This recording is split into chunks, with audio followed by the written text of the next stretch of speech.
Let's sell our first item on eBay.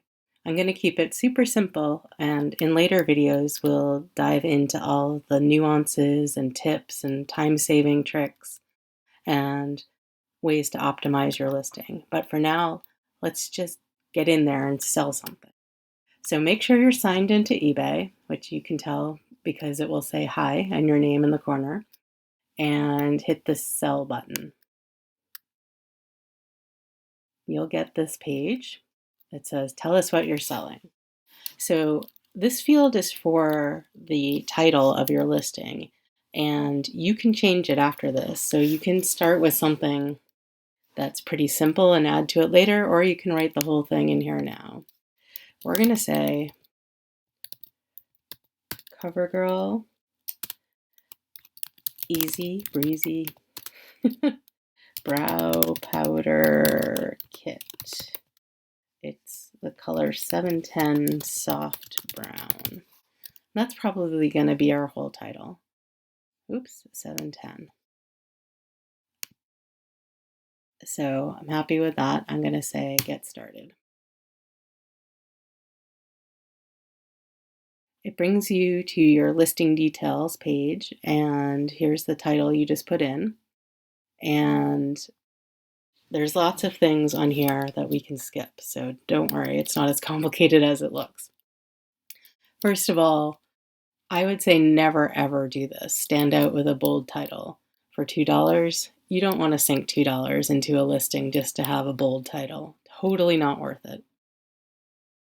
Here's some things eBay is telling us that it updated automatically, which you'll see down below, and these are both good. The shade is brown, the brand is CoverGirl. I'm good with that, so I'm going to leave those.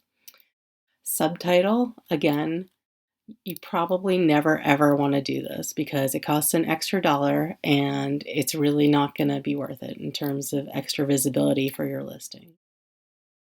Category, however, is important. You want to make sure that everything you sell is being listed in the appropriate category to help people find it. Sometimes there are multiple categories that will work for an item. Sometimes there's really one that is where it really belongs. So eBay will try to choose the right one for you. And in this case, it's done a good job. It shows health and beauty, makeup, eyes, eyebrow, liner, and definition. And that's pretty good. This is an eyebrow kit thing. So we're going to just leave that. However, if it didn't choose the right category for you, there's two ways that you can correct that. You can either say search categories and then search. Let's see, I want eyebrow stuff.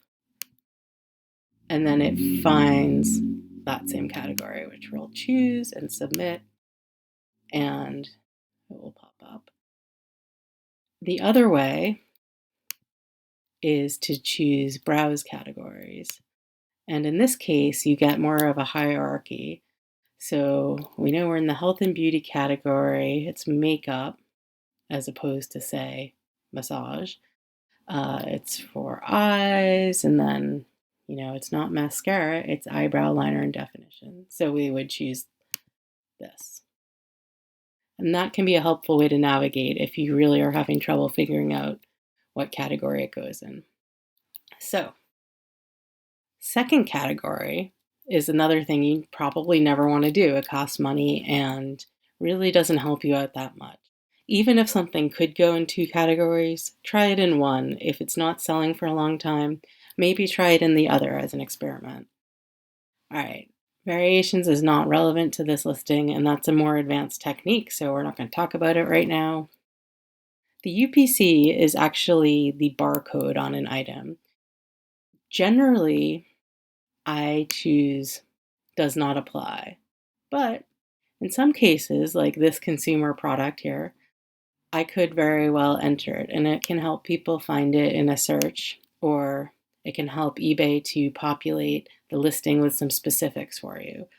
If, on the other hand, you don't feel like it, or it doesn't have an easy to find barcode, you just need to click does not apply.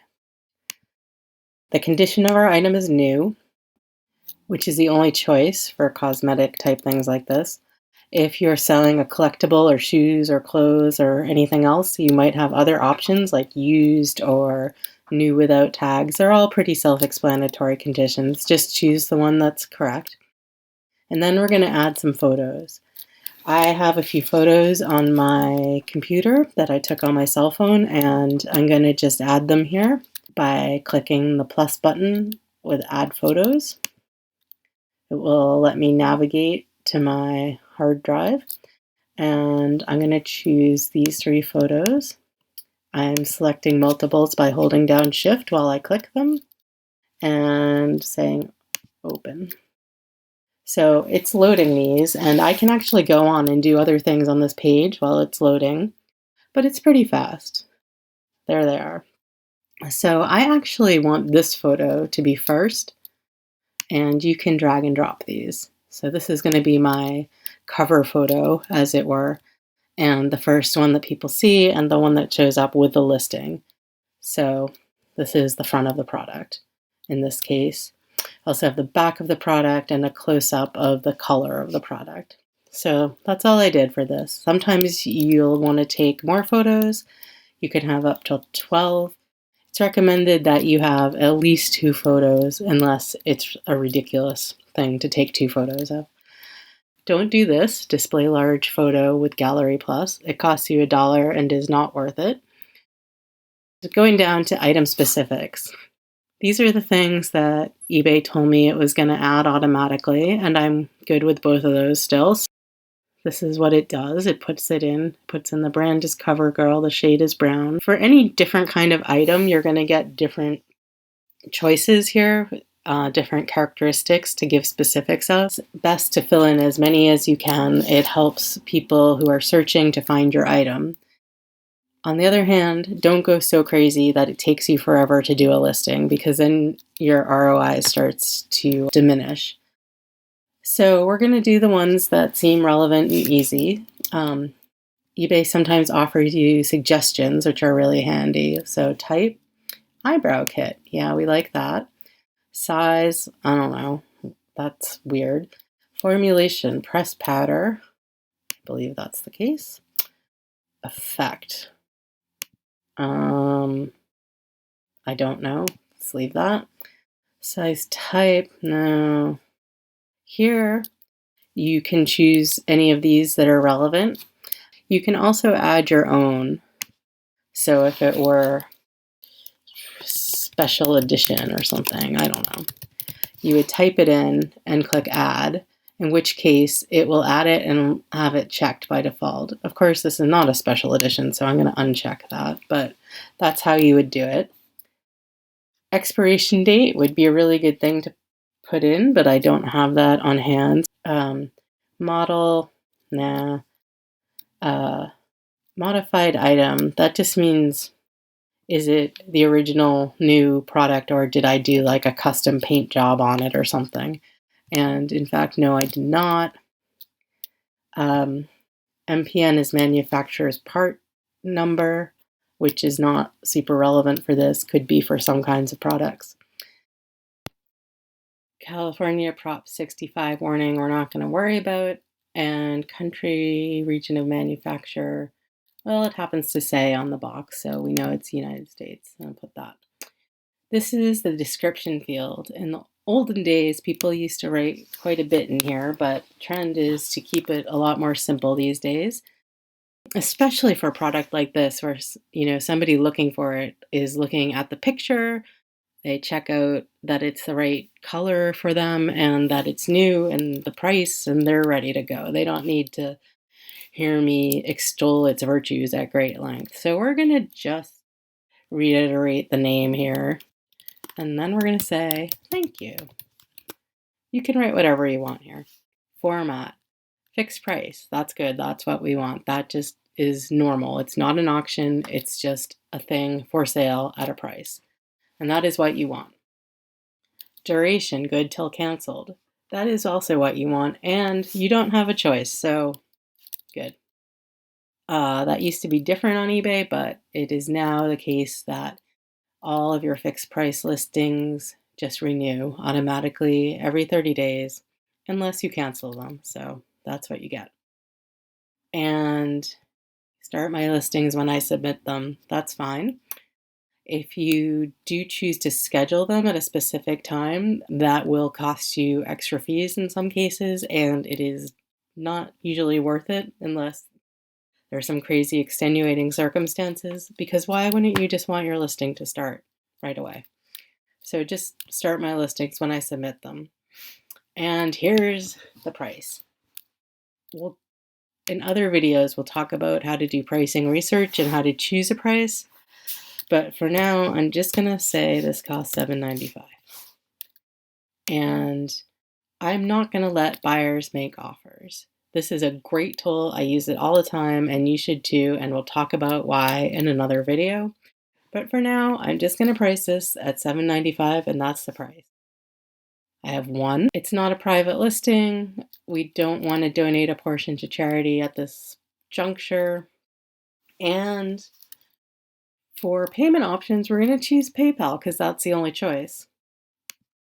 And I'm going to put my PayPal email address in this box in a moment. You can do yours now. We're not going to require any additional instructions. We're not going to deal with sales tax right now. We are, however, going to accept domestic returns. We're going to give the buyers 30 days, but they'll have to pay if they want to send it back. We're not going to offer international returns on this, however, because we're not even going to offer international shipping right now. So just leave that. All right, for shipping, I'm going to actually do free shipping for this item because it is a consumer commodity and it's small, and that's what all the competition is doing for this kind of thing. If you're selling in almost any other category, other things that are collectible or more unique or heavier, go ahead and charge the buyer shipping. I almost always charge the buyer shipping, actually. And it just makes your business that much more profitable. For now, though, we're just going to do free shipping. So to do that, we have the flat, same cost to all buyers option checked. And we're going to check free shipping here, which means the cost is locked in at 0. And we need to choose a shipping service. Now, this is going to be a little bit overwhelming when you're starting out.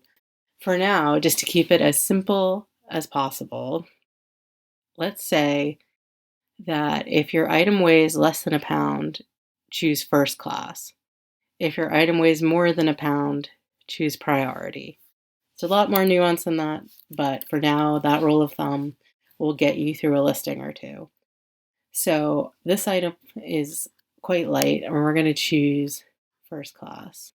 USPS, United States Postal Service, first class. And my apologies if you are not in the US, so I don't know about your shipping. So we're going to do a first class package. The cost is 0 to the buyer because it's free shipping. We're not going to offer local pickup. For handling time, I've chosen 2 business days. Now, you can choose same business day or 1 business day, and there's a lot of advantages to shipping faster. You can also ship slower, which is handy if there are extenuating circumstances. Do choose the fastest that you're comfortable with. I'm going to say 2 business days just in case.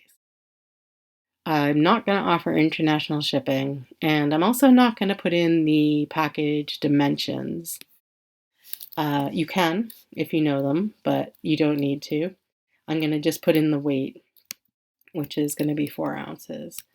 And to find this out, you can take your item and the packaging, be it a box or an envelope or a padded envelope or what have you, that you're going to use to mail it in, and weigh it. And you can use a postal scale. They're available for $10 or less at online retailers. You can use your kitchen scale. If it's a heavy enough item, you can use your bathroom scale. I'm not going to exclude any shipping locations. It knows where I am, so that just appears automatically. And I'm not going to offer any volume pricing because we have a volume of 1, so that's that. Now, eBay Handily will tell you what fees it's going to charge you on this listing. Uh, it's 0, which is great. If you chose any of those fancy options we saw above, like adding bold or a big picture, this price might be $1 or $2 or whatever. And if you see that, you might want to check to see what the deal is by clicking on this price, and it will tell you how the fees break down. Luckily for us, our fee is 0. That's all good. And we're going to click List Item. If you want, you can click Preview first to see it not live. I wouldn't bother, just list the item. If there are errors, it won't let you list. It will send it back to you. And if you find something you want to change, you can always change it. So just list the item. And it submits it. And success, we've listed our item for sale. There's a few things you can do from here. You can click the link to see your item live, or you can move on and do something else in your workflow. We'll just give it a little check. So I'm going to click the link, and this is my live listing. We have the photos with the alternate photos, the title, the condition, the price, the ability to buy it now. We see we have free shipping. People can pay by PayPal or credit cards through PayPal. And they have 30-day returns with buyer pays for shipping. Down here, there's the item specifics we put in. This is the description. And that's how it all looks once it's live. So we're ready to sell this eyebrow kit. And that's it. So good luck with your first listing.